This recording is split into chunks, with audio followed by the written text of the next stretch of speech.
विद्यार्थी मित्रांनो, मी professor Sultan Inamdar, academic counsellor of IGNOU regional centre इथून आपण हे प्रेझेंटेशन करतोय. आणि आजचा जो टॉपिक आपण चर्चेला घेतलेला आहे तो म्हणजे administrative system at union level यामधला कमिशन्स यावर आपण लक्ष केंद्रित केलेलं आहे. त्यातला जो ब्लॉक नंबर 4 आहे त्याला आपण कमिशन्स या नावाने ओळखतोय आणि त्यातलाच चॅप्टर नंबर किंवा युनिट नंबर 10 यावरती आपण आज लक्ष केंद्रित करणार आहोत. आपण यापूर्वी देखील अनेक आयोग या कमिशन्सच्या ब्लॉकमध्ये पाहिलेला आहे, जसं की निवडणूक आयोग असेल किंवा मग केंद्रीय लोकसेवा आयोग असेल. असे अनेक आयोग आपण यापूर्वी पाहिलेले आहेत आणि आजच्या या प्रेझेंटेशन मध्ये प्रामुख्याने आपण 2 आयोग पाहणार आहोत. एक जो आहे तो केंद्रीय दक्षता आयोग आणि जो दुसरा असेल तो म्हणजे प्रशासकीय सुधारणा आयोग. या दोन्ही आयोगांवरती आपण आज चर्चा करणार आहोत. आपण पाहतो की कोणताही देश जर सुरळीतपणे चालवायचा असेल किंवा तिथली जर एक यंत्रणा उभी करायची असेल तर त्यासाठी अनेक आयोग आणि समित्यांची गरज पडते. आणि हे आयोग म्हणजे अशा प्रकारचे असतात की जे व्यवस्थेला सुरळीतपणे पुढे नेण्याचं कार्य हे करत असतात. केंद्रीय दक्षता आयोग असू देत किंवा प्रशासकीय सुधारणा आयोग असू देत, यांचं कार्य देखील हेच आहे की जी आपली यंत्रणा उभी केलेली आहे त्या यंत्रणेचा वापर योग्य गोष्टींसाठी झाला पाहिजे. त्यातून अनेक चांगल्या गोष्टी कशा प्रकारे करता येतील यावरती लक्ष केंद्रित करता आलं पाहिजे. आणि आपल्या यंत्रणेमध्ये जे काही उणिवा असतील किंवा ज्यांना आपण ड्रॉबॅक्स असं म्हणतो त्यांना आपण कशा प्रकारे योग्य रीतीने आणू शकतो याच्यावरती इथे विचारमंथन केलं जातो.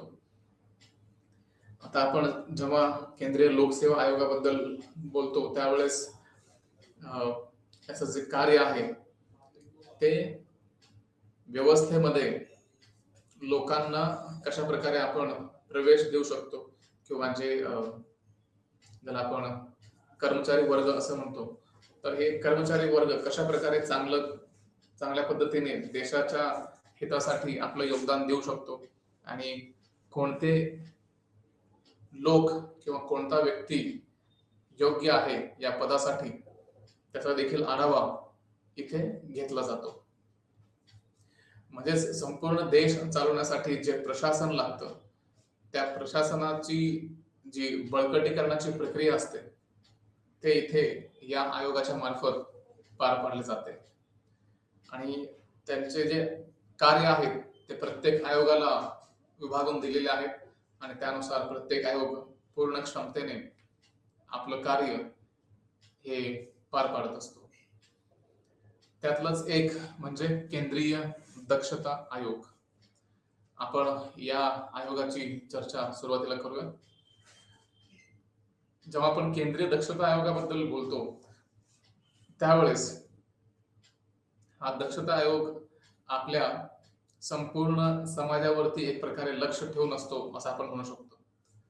किंवा सरकारी कर्मचारी जे असतात हे कशा पद्धतीने कार्य करत आहेत आणि ते आपल्या जबाबदाऱ्या पार पाडत आहेत की नाही याच्यावर देखील लक्ष ठेवण्याचं कार्य इथे केंद्रीय दक्षता आयोग करत असतो. ही एक सर्वोच्च सरकारी संस्था आहे की ज्याची स्थापना 1964 मध्ये झालेली होती आणि याचा जो मूळ उद्देश होता तो म्हणजे सरकारी भ्रष्टाचाराला आळा घालणे. आपण पाहतो अनेकदा की सरकारमध्ये जे कर्मचारी असतात, प्रशासनामध्ये जे कर्मचारी असतात त्यांच्यावरती भ्रष्टाचाराचे अनेक आरोप केले जातात आणि काही वेळेस त्या दोषींना शिक्षा दिली जाते आणि काही वेळेस त्यांच्याबद्दल काही पुरावे न सापडल्यामुळे त्यांच्या विरुद्ध कारवाई देखील होताना दिसत नाही. त्यामुळे ही एक CVC ज्याला म्हणतो आपण, सेंट्रल व्हिजिलन्स कमिशन किंवा केंद्रीय दक्षता आयोग, ह्याचं कार्यच आहे की सरकारी कर्मचारी जर भ्रष्टाचार करत असतील तर त्यांच्या विरुद्ध इथे हा आयोग कारवाई करेल आणि त्यासाठीच या केंद्रीय दक्षता आयोगाची निर्मिती केली गेलेली आहे. आपण अनेकदा पाहतो की अनेक आयोग आहेत किंवा CBI ज्याला म्हणतो आपण ते देखील आहे किंवा अनेक दुसरे ED आहे. अशा पद्धतीने हे आयोग आपापलं कार्य करत असतात किंवा जे संस्था आहेत ते आपापलं कार्य करत असतात आणि त्यामध्येच केंद्रीय दक्षता आयोग देखील त्या कार्यामध्ये हातभार लावतो असं आपण म्हणू शकतो. जवळपास 2003 मध्ये संसदेने केंद्रीय दक्षता आयोगाला एक वैधानिक दर्जा देणारा कायदा पारित केला होता की ज्यामध्ये सुरुवातीला जे आयोग होतं ते पूर्णपणे घटनात्मक आहे असं आपण म्हणू शकत नाही, परंतु 2003 नंतर मात्र या केंद्रीय दक्षता आयोगाला वैधानिक दर्जा दिला गेला. आणि जेव्हा आपण एखाद्या आयोगाला वैधानिक दर्जा देतो त्यावेळेस खऱ्या अर्थाने आपण म्हणू शकतो की त्या आयोगाचा जो पूर्ण कार्यकाळ असतो तो पूर्ण कार्यकाळ इफेक्टिव्हली वापरला जाऊ शकतो आणि त्यामध्ये अनेक सकारात्मक बदल देखील केले जातात की ज्यामार्फत व्यवस्थेला किंवा यंत्रणेला कशा प्रकारे बळकट करता येईल आणि कोणताही अधिकारी किंवा कोणताही सरकारी कर्मचारी हा भ्रष्टाचार करणार नाही यासाठी ते कार्यरत असतात. याला स्वायत्त संस्थेचा दर्जा प्राप्त आहे ज्याला आपण म्हणतो सेंट्रल व्हिजिलन्स कमिशन किंवा केंद्रीय दक्षता आयोग. या आयोगाला स्वायत्त संस्था म्हणून दर्जा देण्यात आलेला आहे. इथे कोणत्याही कर्मचारी प्राधिकरणाच्या नियंत्रणाशिवाय आणि केंद्र सरकारच्या संस्थांमधील सर्व क्रियांवरती हा आयोग लक्ष ठेवून असतो. तर एकंदरीत आपण असं म्हणू शकतो की जे काही क्रिया आपण करत असतो किंवा सरकार जे काही निर्णय घेत असते त्या सर्व निर्णयांच्या विरुद्ध जर एखादा निर्णय चुकीचा गेला असेल किंवा एखादी क्रिया जर चुकीच्या पद्धतीने होत असेल त्यावर लक्ष ठेवण्यासाठी आपण इथे केंद्रीय दक्षता आयोगाची निर्मिती केलेली आहे. आणि याचं प्रमुख कारण म्हणजे भ्रष्टाचार नियंत्रण, की जेणेकरून जे काही समाजामध्ये किंवा सरकारमध्ये भ्रष्टाचार होत असेल त्या भ्रष्टाचाराला आळा घालता येईल. आणि त्याच उद्देशाने आपण केंद्रीय दक्षता आयोगाची निर्मिती केलेली आहे. इथे या संस्थेला त्यांच्या दक्षता क्रियांचा नियोजन, अंमलबजावणी, पुनरावलोकन आणि सुधारणांमध्ये सल्ला दिला जातो की जेणेकरून एक प्रकारे जे काही संस्था आहेत त्यांचे जे काही क्रिया आहेत त्यांचे नियोजन आहे किंवा त्यांच्या मार्फत केलं जाणारं अंमलबजावणीचं कार्य असेल या सर्व गोष्टींवरती दक्षता आयोग आपली नजर ठेवून असतो आणि जर काही चुकीच्या क्रिया निदर्शनास आल्या तर अशा वेळेस इथे केंद्रीय दक्षता आयोग त्या कर्मचाऱ्यांना समन्स बजावतो किंवा त्यांच्या विरुद्ध कारवाई देखील इथे केली जाऊ शकते.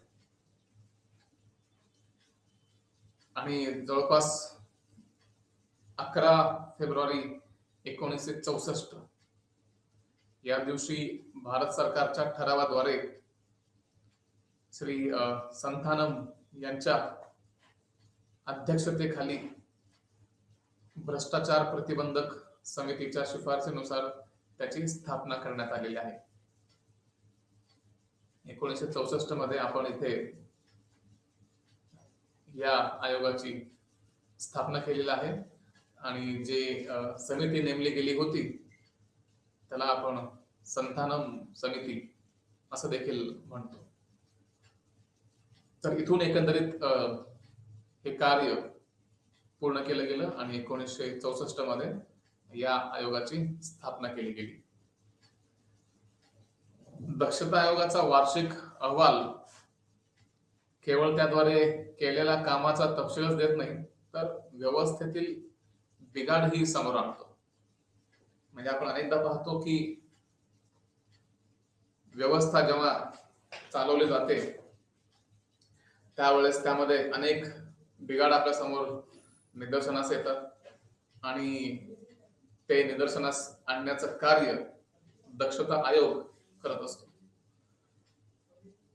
आणि मुख्य कार्य असेल तर व्यवस्थेमध्ये जे काही चुका असतील किंवा ज्या काही उणिवा असतील यांच्यावरती लक्ष ठेवणे आणि त्यामधील जे काही चुका असतील बिघाड असतील त्यांना समोर आणणे हे या दक्षता आयोगाचं कार्य असतं. प्रणालीतील सुधारणा, खटल्यांवरील विविध प्रतिबंधात्मक उपाय की ज्यामध्ये आयोगाच्या सल्ल्याकडे दुर्लक्ष केले गेले इत्यादींचाही वार्षिक अहवालात उल्लेख असतो. म्हणजेच असं आपण म्हणू शकतो की दक्षता आयोग जेव्हा उणिवा शोधतो त्यानंतर एकंदरीत त्याच्यावरती उपाय देखील सुचवतो. कोणते उपाय करता येण्यासारखे आहेत आणि उपाय सरकारवरती बंधनकारक असतीलच असं नाही.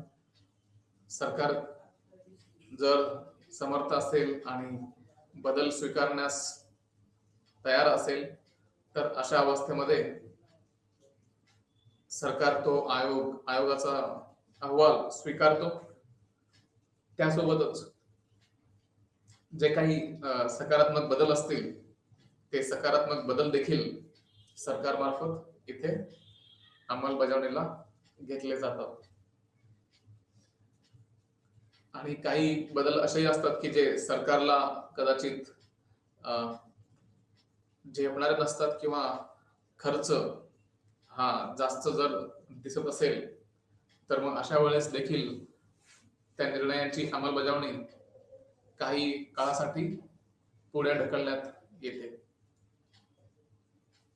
केंद्रीय दक्षता आयुक्त आणि दक्षता आयुक्तांची नियुक्ती पंतप्रधान, गृहमंत्री आणि लोकसभेतील विरोधी पक्ष नेत्यांचा समावेश असलेल्या समितीच्या शिफारसीनुसार केला जातो आणि राष्ट्रपती या दक्षता आयोगाची नेमणूक करते किंवा दक्षता आयोगाच्या आयुक्तांची नेमणूक करतात.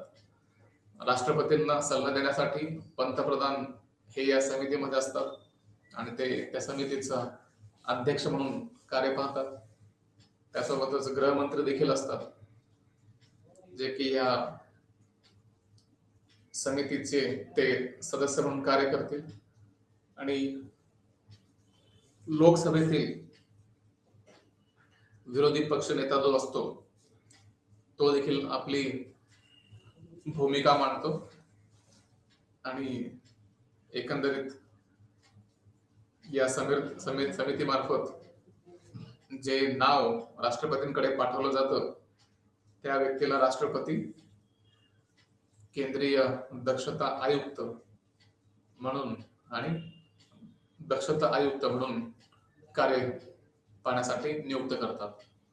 एक म्हणजे ज्याला आपण म्हणू शकतो की मुख्य दक्षता आयुक्त असतील आणि त्यांना सहकार्य करण्यासाठी किंवा सहाय्य करण्यासाठी दक्षता आयुक्तांची नेमणूक इथे केली जाते.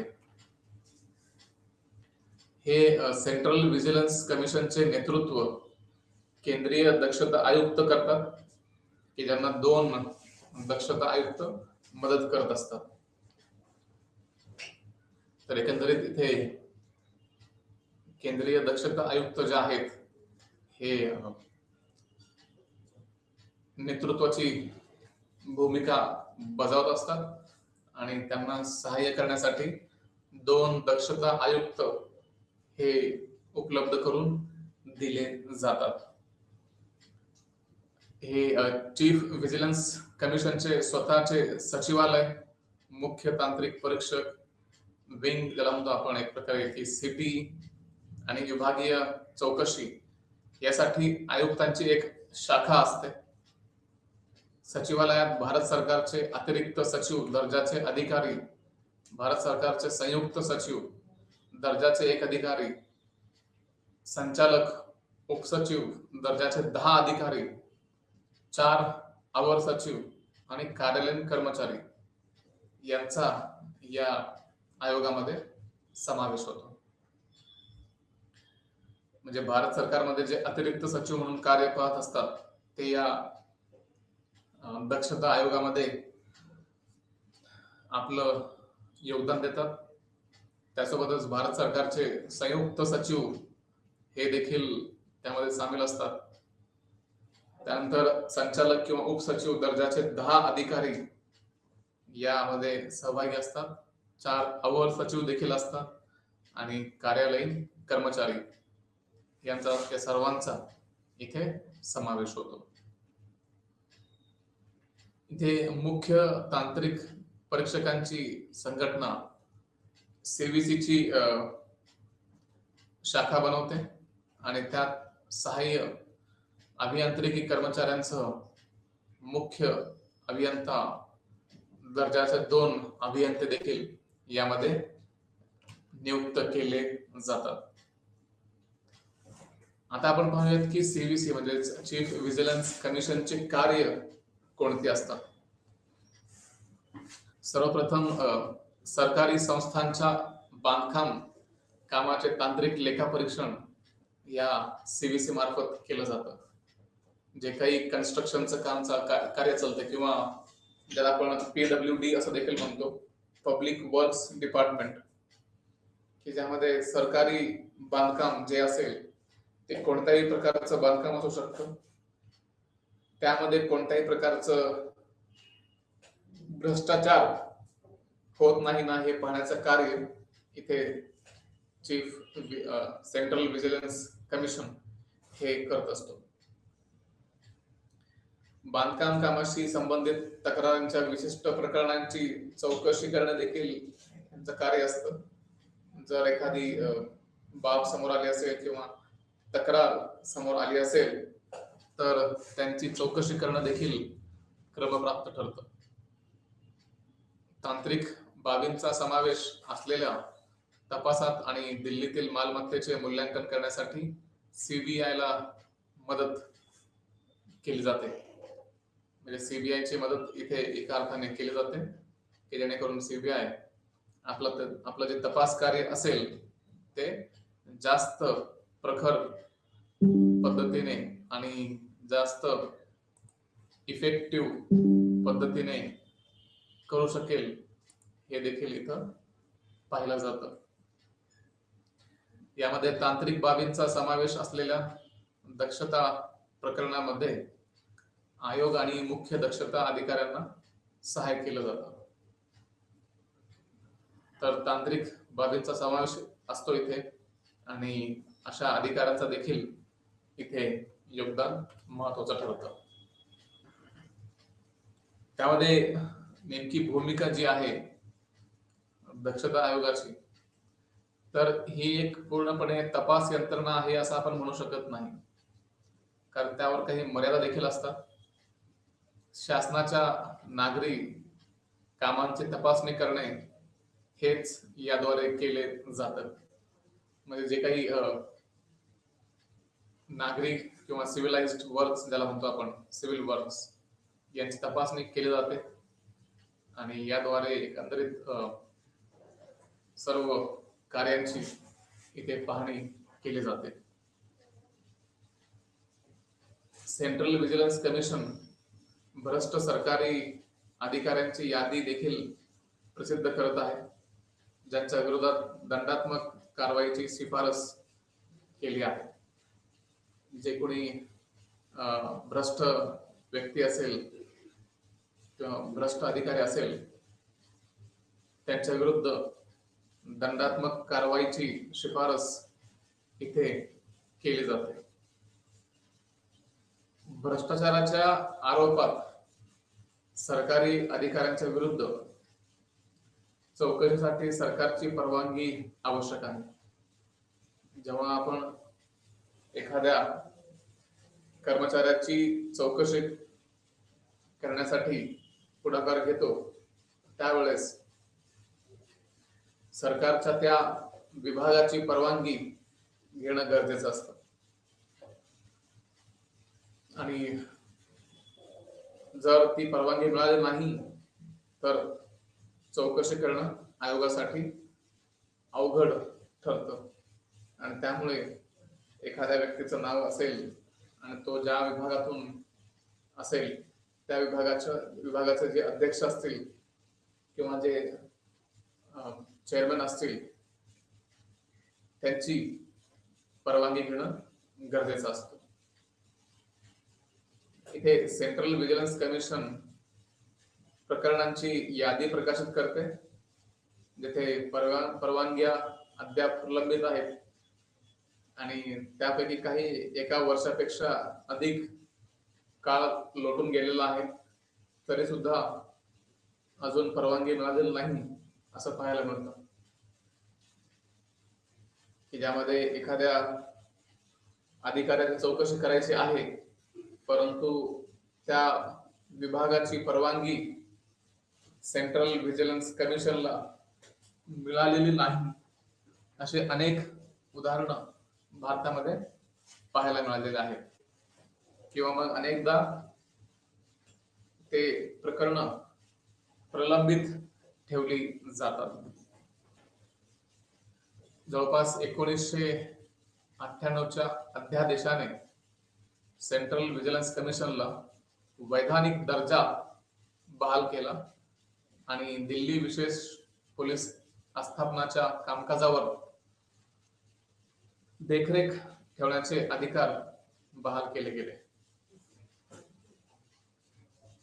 म्हणजे आपण असं म्हणतो की CVC ला किंवा सेंट्रल व्हिजिलन्स कमिशनला वैधानिक दर्जा प्राप्त आहे आणि ते 1998च्या अध्यादेशाने हा निर्णय घेतला गेलेला आहे. त्यासोबतच दिल्ली विशेष पोलिसांनी केलेल्या भ्रष्टाचार प्रतिबंधक कायदा 1988 अंतर्गत कथित गुन्ह्यांशी संबंधित तपासाच्या प्रगतीचा आढावा घेणे हे त्याचे मूळ उद्दिष्ट असते, की ज्यामध्ये दिल्ली पोलीस यांच्याबद्दलचा जो कायदा केला गेलेला आहे तो एकंदरीत केंद्राच्या अखत्यारीत येतं आणि त्यामुळे केंद्राची इथे मंजुरी अनिवार्य असते. 2004 मध्ये भारत सरकारने सेंट्रल व्हिजिलन्स कमिशनला एक डेझिग्नेटेड एजन्सी किंवा नियुक्त एजन्सी म्हणून अधिकृत केले. भ्रष्टाचार किंवा पदाचा गैरवापर केल्याच्या कोणत्याही आरोपावर खुलासा करण्यासाठी लेखी तक्रारी प्राप्त करण्यासाठी त्यावर योग्य कारवाईची शिफारस देखील केली गेलेली आहे.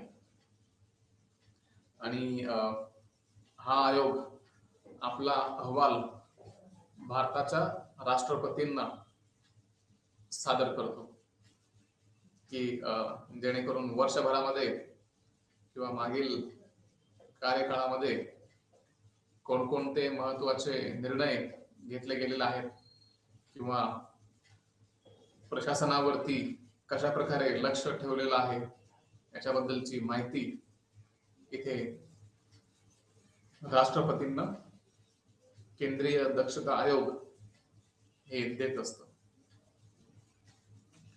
त्यानंतर जे आयुक्त आहेत त्यांना पदावरून दूर कशा प्रकारे केलं जाऊ शकतं किंवा त्यांना कशा प्रकारे सस्पेंड किंवा इम्पीच केलं जातं याच्याबद्दलची माहिती देखील आपण चर्चेला घेऊयात. जे सेंट्रल विजिलन्स कमिशनर असतात किंवा त्यांना सहाय्य करणारे विजिलन्स कमिशनर असतात, यांना त्यांच्या पदावरून केवळ गैरवर्तन किंवा असमर्थता सिद्ध झाल्याच्या कारणास्तव राष्ट्रपतींच्या आदेशाने काढून टाकले जाऊ शकते. त्यानंतर सर्वोच्च न्यायालयाने राष्ट्रपतींनी केलेल्या संदर्भावर चौकशीवर अहवाल दिला आहे की CVC जसं असेल तसे काढून टाकता येऊ शकतो. म्हणजे आपण म्हणू शकतो की एखाद्या व्यक्तीला जर पदावरून दूर करायचं असेल तर राष्ट्रपतींकडे ते अधिकार दिले गेलेले आहेत की जर एखाद्या व्यक्ती असमर्थ असेल किंवा गैरवर्तन करत असेल किंवा घटनेचं पालन करत नसेल तर अशा अवस्थेमध्ये राष्ट्रपती दक्षता आयुक्तांना त्यांच्या पदावरून दूर करू शकतात. राष्ट्रपती इथे आयुक्तांना पदावरून निलंबित करू शकतात आणि आवश्यक वाटल्यास त्यांना चौकशी दरम्यान कार्यालयात येण्यास मनाई देखील करू शकतात. म्हणजे आपण असं म्हणू शकतो की चौकशी केल्यानंतर एखाद्या व्यक्तीला जर दोषी ठरवण्याची प्रक्रिया चालू असेल आणि तो व्यक्ती जर पदावर विराजमान असेल तर अशा वेळेस त्या व्यक्तीच्या विरुद्ध कारवाई करणं उचित ठरत नाही किंवा मग त्या व्यक्तीचा प्रभाव हा प्रशासनावरती असतो आणि म्हणून एक तटस्थ अशी कारवाई व्हावी या उद्देशाने इथे एकंदरीत दक्षता आयुक्तांना त्यांच्या पदावरून दूर केलं जाऊ शकतं. त्यामध्येच राष्ट्रपती हे आदेशाद्वारे CVC किंवा कोणत्याही VCला त्यांच्या पदावरून काढण्यासाठी काही निकष देखील ठरवलेले आहेत. एक म्हणजे जर तो व्यक्ती दिवाळखोर ठरवला गेला असेल तर, त्यासोबतच जर त्याला एका गुन्ह्यासाठी दोषी ठरवण्यात आले असेल तर, ज्यामध्ये केंद्र सरकारच्या मते नैतिक पतन देखील समाविष्ट आहे.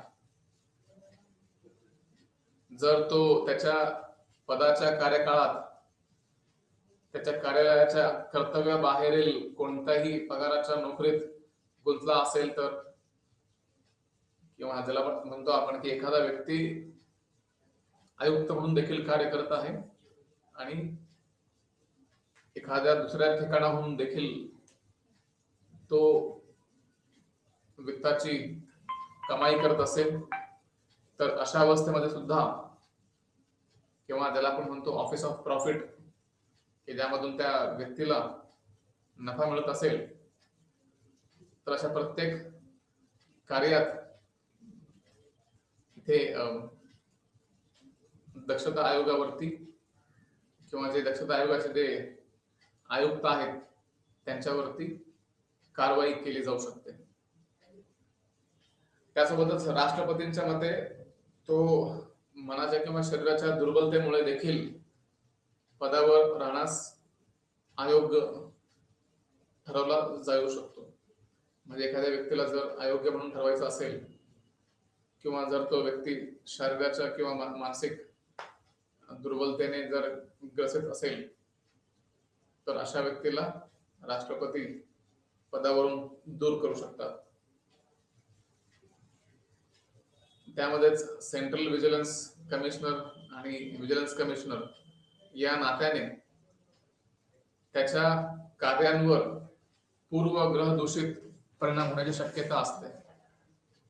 आर्थिक किंवा इतर व्याज हे देखील इथे संपादन केलं जाऊ शकतं. त्यावर काही मर्यादा देखील आहेत. जेव्हा आपण दक्षता आयोगाच्या बद्दल बोलतो त्यावेळेस या दक्षता आयोगावर काही मर्यादा देखील लावल्या गेलेल्या आहेत. आणि ही अशी की हे एक फक्त सल्लागार समिती किंवा सल्लागार संस्था म्हणून कार्य करत असते. म्हणजे आपण असं म्हणू शकतो की दक्षता आयोग आपलं कार्य पूर्ण करत असते आणि त्यावेळेस हे कार्य पूर्ण करत असताना काही सल्ले हे एका अर्थाने दक्षता आयोग सरकारला देऊ शकते. आणि जो काही सल्ला सरकारला दिला गेला असेल तर त्या सल्ल्यावरती इथे एक विचार विनिमय होतो आणि त्यानंतर त्या सल्ल्याची अंमलबजावणी करावी किंवा नाही, तो सल्ला स्वीकारावा किंवा नाही, हे सरकारवरती अवलंबून असतो.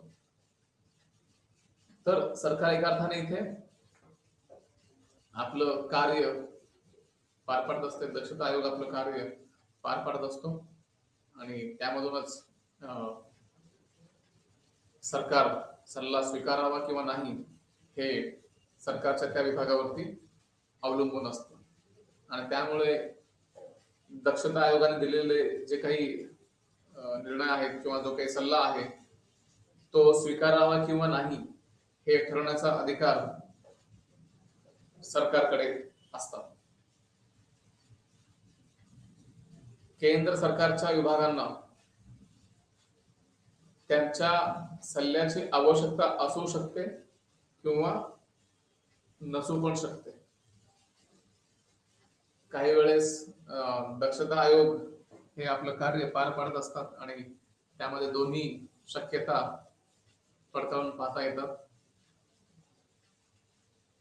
यामध्ये येणाऱ्या तक्रारींची पूर्तता करण्यासाठी पुरेशी संसाधने दक्षता आयोगाकडे उपलब्ध नसतात.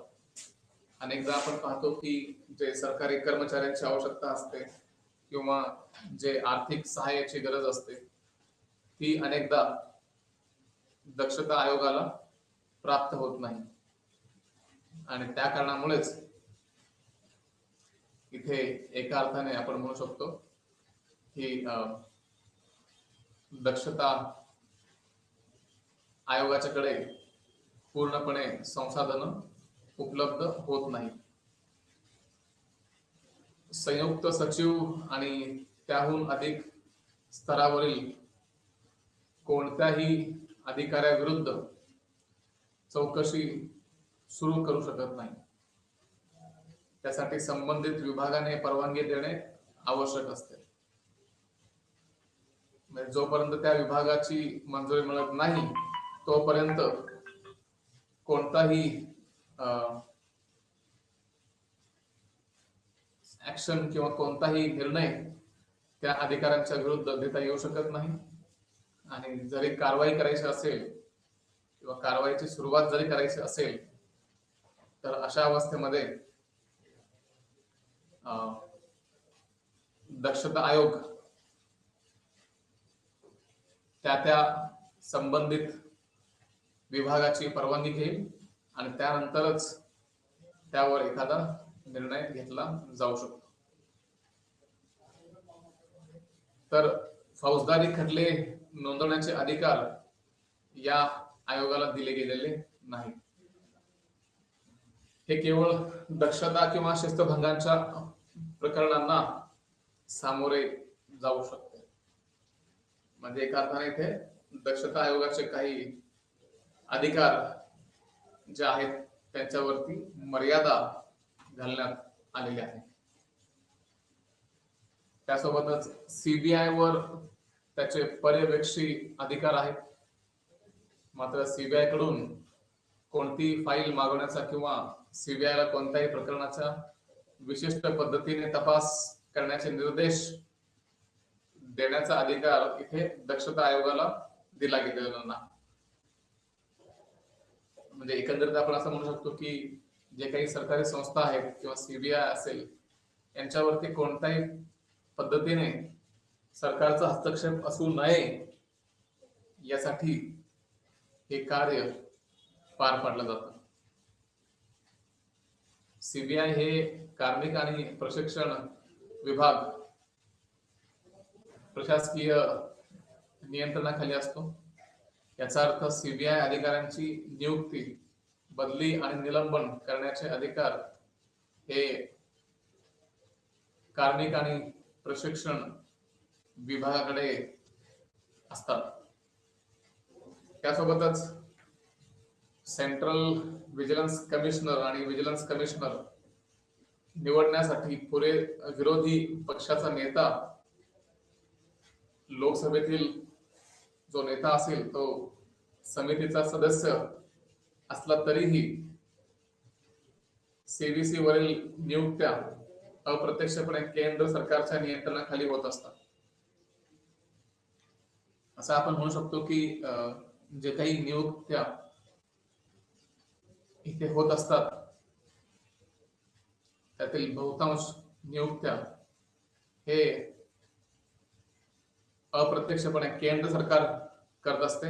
आणि जरी विरोधी पक्ष नेता त्या समितीचा सभासद असला किंवा सदस्य असला तरी देखील इथे केंद्र सरकारचा जो निर्णय असेल तो अंतिम मानला जातो.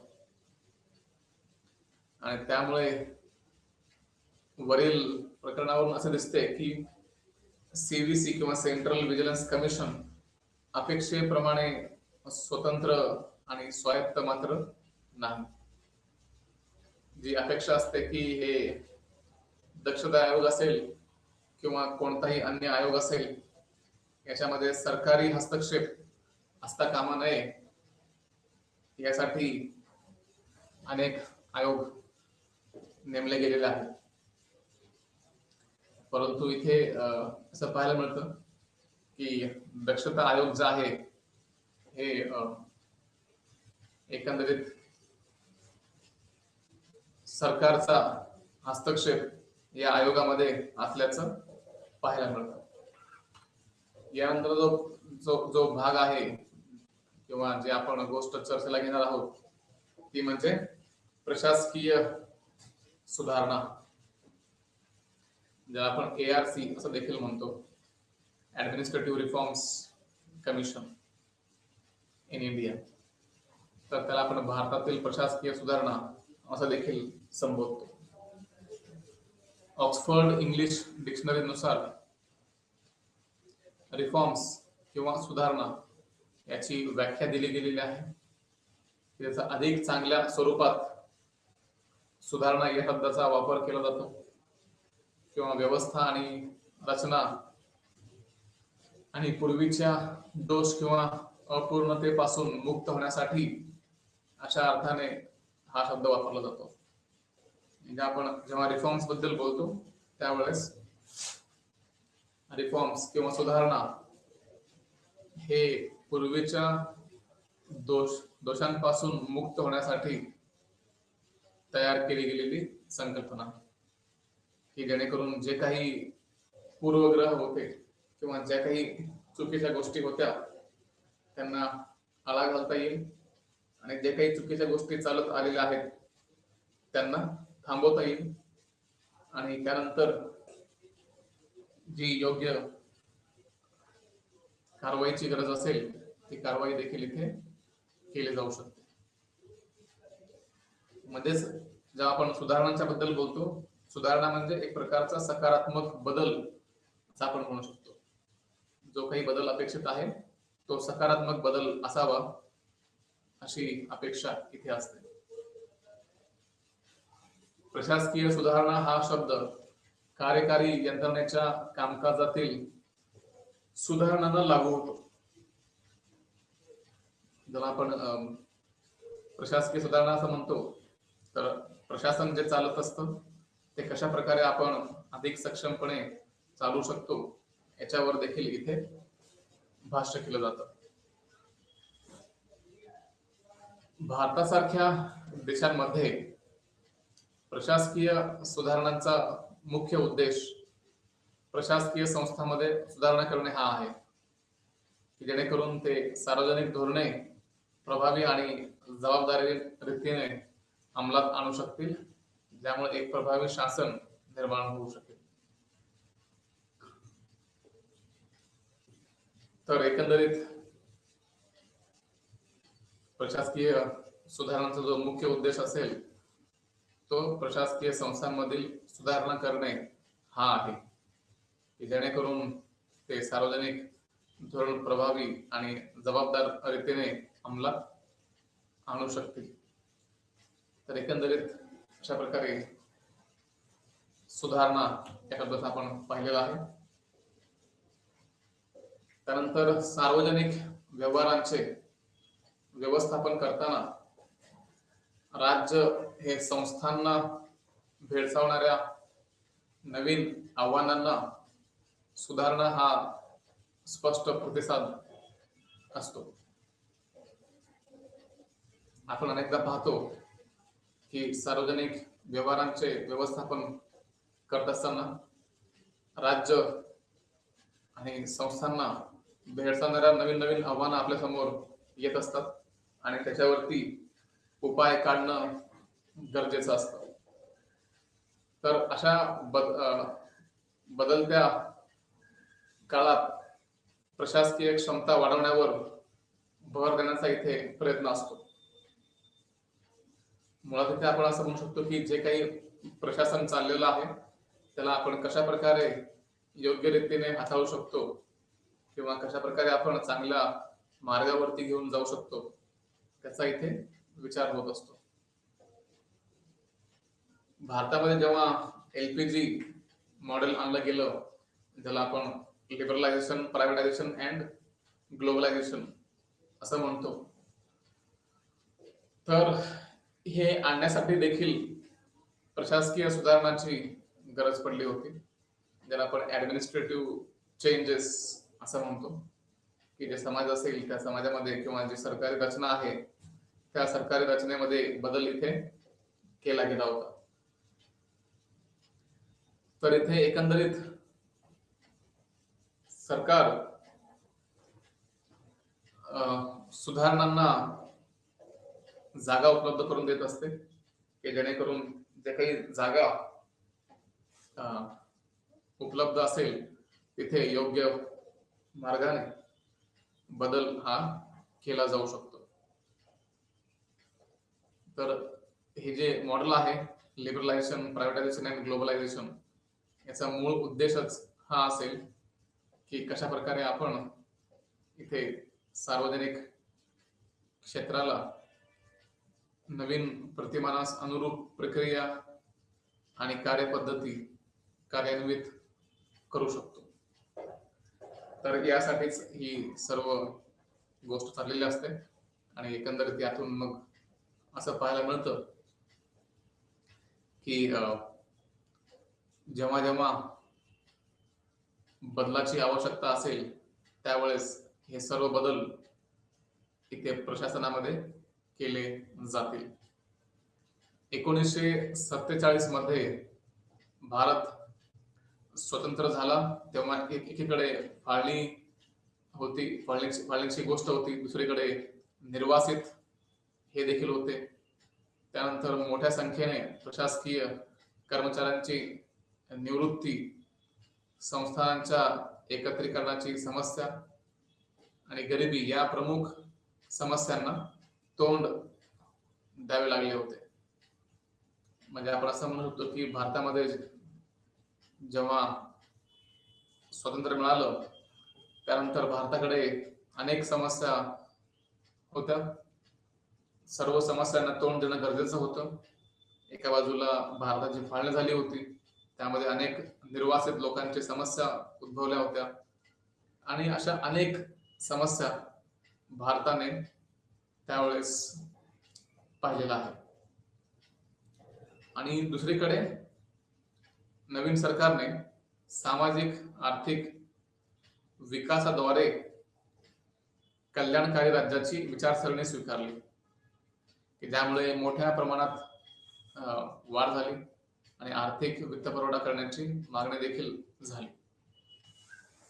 तर एकंदरीत आपण असं म्हणू शकतो की सुरुवातीला आपण अनेक समस्यांना तोंड देत होतो, परंतु त्या मात्र देखील यामध्ये बदल केला गेला आणि शेवटी कल्याणकारी राज्याची जेव्हा भूमिका आपण स्वीकारली त्यावेळेस प्रशासकीय यंत्रणा देखील त्यानुसार बळकट करणं गरजेचं होतं. आता लक्ष लोककेंद्री आणि विकास त्यासोबतच वाढीवर देखील राहिलेला आहे. जेव्हा आपण विकास करत असतो, जेव्हा वाढ होत असते, त्यावेळेस आपलं लक्ष हा लोककेंद्री होत असतो. लोकांच्या वरती लक्ष हे केंद्रित केलं जात असतं आणि म्हणून गव्हर्नमेंट ऑफ इंडियाने प्रशासनात सुधारणांचा अवलंब केला होता. प्रशासकीय यंत्रणेत आवश्यक सुधारणा घडवून आणण्यासाठी विविध समित्या आणि आयोग स्थापन केले गेले होते, की ज्यामधून प्रशासकीय यंत्रणेत आवश्यक सुधारणा घडवून आणले गेले आणि यासाठी विविध समित्या देखील नियुक्त केल्या गेल्या होत्या आणि अनेक आयोग देखील इथे नेमले गेले होते. आता आपण पाहूयात की हे विविध जे समित्या आणि आयोग नेमले गेले होते त्यातील काही प्रमुख समित्या ज्या आहेत त्याचे आपण आढावा घेऊयात. सचिवालय पुनर्रचना समिती ही 1947 मध्येच भारतामध्ये लागू केली गेली होती किंवा त्याची रचना केली गेली होती. भारत सरकारने 1947 मध्ये सचिवालय पुनर्रचना समितीची स्थापना केली. ज्याचे अध्यक्ष हे श्री गिरिजा शंकर वाजपेयी हे होते. समितीने विभागातील मनुष्यबळाच्या कमतरतेची संबंधित बाबींचा विचार केला आणि सध्याच्या मनुष्यबळाचा योग्य वापर करण्यासाठी उपाययोजना देखील सुचवल्या,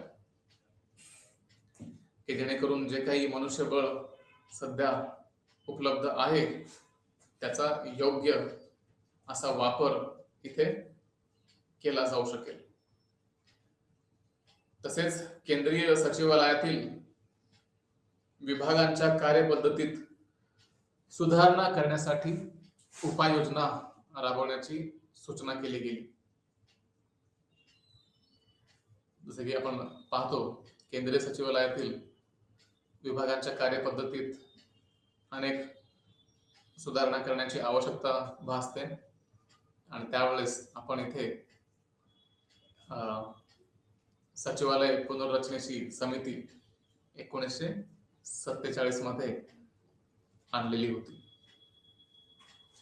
त्यानंतर एन गोपालस्वामी अयंगर अहवाल 1950 मध्ये हा एक प्रकारचा त्याला म्हणून आपण समिती, ही एक प्रकारची समिती नेमण्यात आली होती की जे शयन गोपाल स्वामी अयंगर यांनी 1950 मध्ये केंद्र सरकारच्या यंत्रसामग्रीची पुनर्रचना या अहवालात मंत्रालयांचे गटातील किंवा गटीकरण, कर्मचाऱ्यांच्या दक्षतांमध्ये सुधारणा आणि ONM विभागाच्या कामकाजातही शिफारसी आढळल्या होत्या. म्हणजे एकंदरीत आपण असं म्हणू शकतो की इथे जे काही आवश्यक बदल अपेक्षित होते त्यासाठी ही समिती नेमण्यात आलेली होती.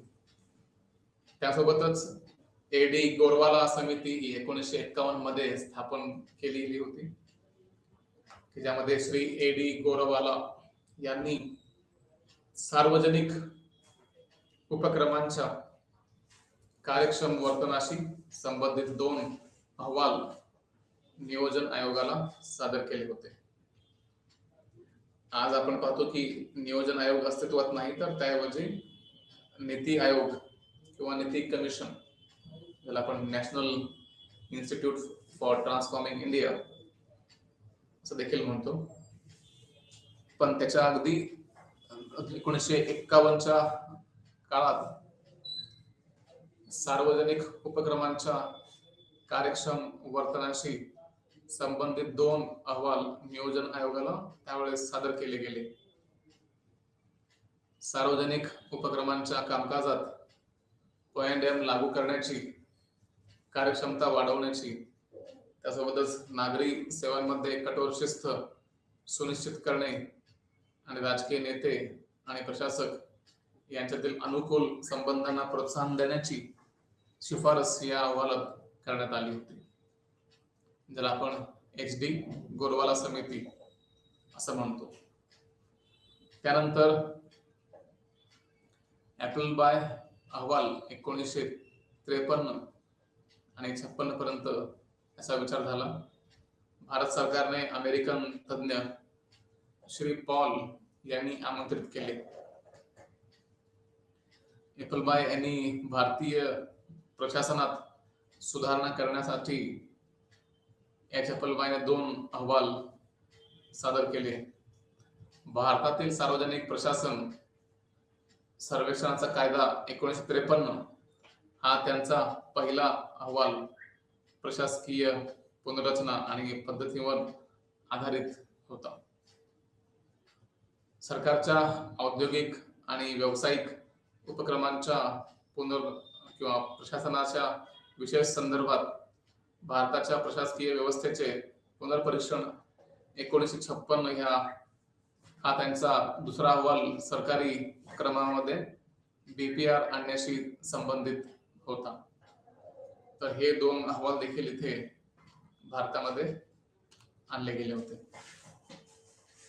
त्यासोबतच अनेक अहवाल किंवा समिती किंवा आयोग यांची निर्मिती केली गेलेली आहे, ज्यांचा आपण पूर्ण उल्लेख इथे करू शकत नाही, परंतु कोणकोणते प्रमुख समित्या आहेत त्यांचा आपण आढावा घेऊया. त्यामध्ये योजना प्रकल्प समिती ही एक होती. त्यानंतर बलवंतराय मेहता समिती जी 1957 मध्ये स्थापन केली गेलेली होती. त्यासोबतच VT कृष्णमाचारी हे 1962 मध्ये यांनी आपला अहवाल दिला. त्यासोबतच भ्रष्टाचार प्रतिबंधक समिती ही नेमण्यात आली होती. प्रशासकीय सुधारणा आयोग 1966 मध्ये याची निर्मिती केली गेली होती. त्यासोबतच कोठारी समिती 1976 या साली देखील कोठारी समितीची निर्मिती केली गेली होती. राष्ट्रीय पोलीस आयोग याची नेमणूक 1977 मध्ये झाली. 1981 मध्ये आर्थिक